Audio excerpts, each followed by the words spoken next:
Fazer gestão documental significa, de forma simplificada, assumir o controle sobre a produção, sobre a guarda e a destinação final de todos os documentos, de modo que ele entre na nossa vida, se forem importantes, sejam mantidos da forma adequada e por tempo determinado e sejam descartados quando se tornarem desnecessários. Isso é gestão documental.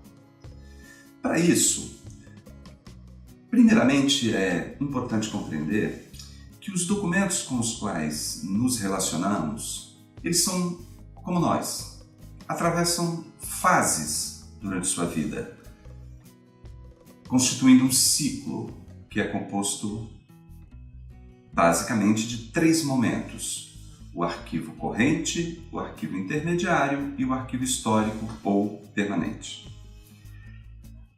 É importante compreender isso porque em cada uma dessas fases os documentos requerem formas diferentes de guarda, locais, materiais, métodos, e isso é fundamental para a gestão.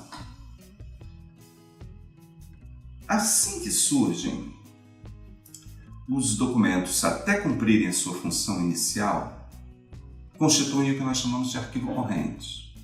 Nessa fase são muito manipulados, muito procurados, e por isso mesmo eles devem permanecer o máximo possível próximo de seus usuários, daqueles responsáveis pela concretização dos objetivos que fizeram nascer aquele documento, ao alcance da mão, de preferência em algum tipo de pasta que seja facilmente acessada.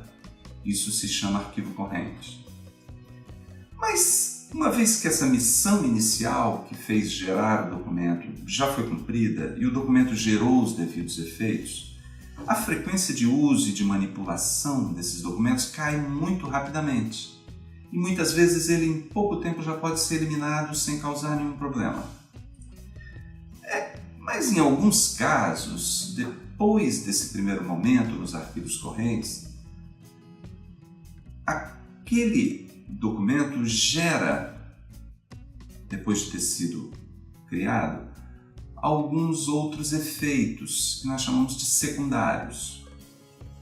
Esses efeitos podem demorar 5, 6, 10, 20 anos para serem cumpridos. E a verdade é que não vale a pena mantê-los próximos de si, próximo dos seus usuários, porque a frequência com que eles vão ser manipulados é muito pequena. Justifica, então, retirar esses documentos dos arquivos correntes e transferir para um depósito que pode ser um pouco mais distante e liberar espaço nos arquivos correntes para outros documentos cujo uso e manipulação é mais frequente.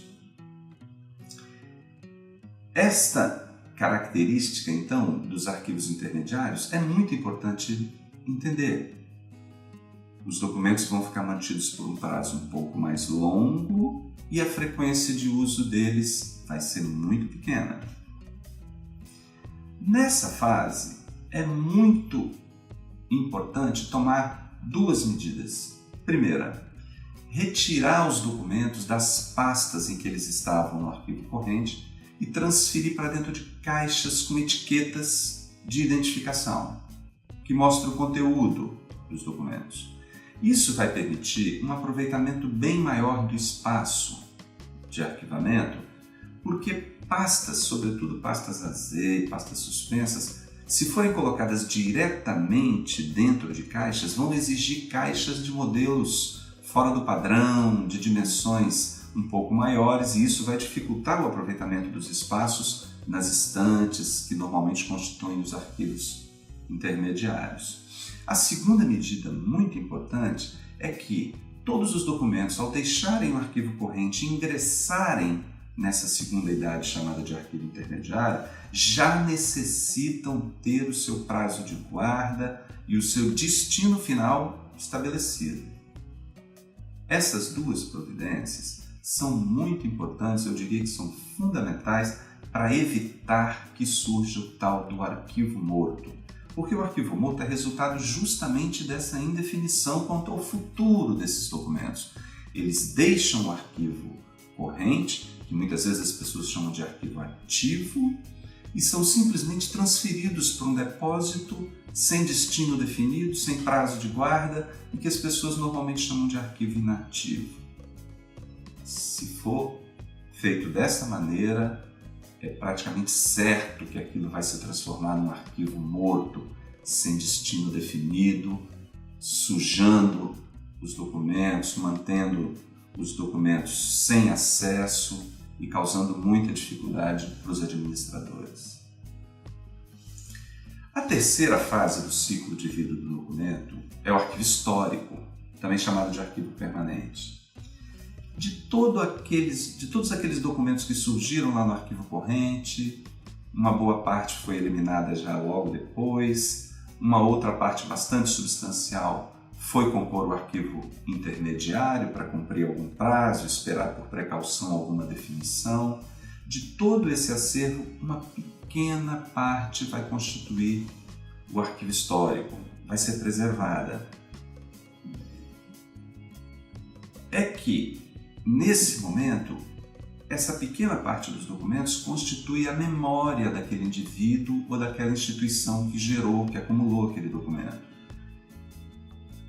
E deve ser preservada para contar a história do indivíduo ou da instituição. Muitas vezes até sendo tornado público.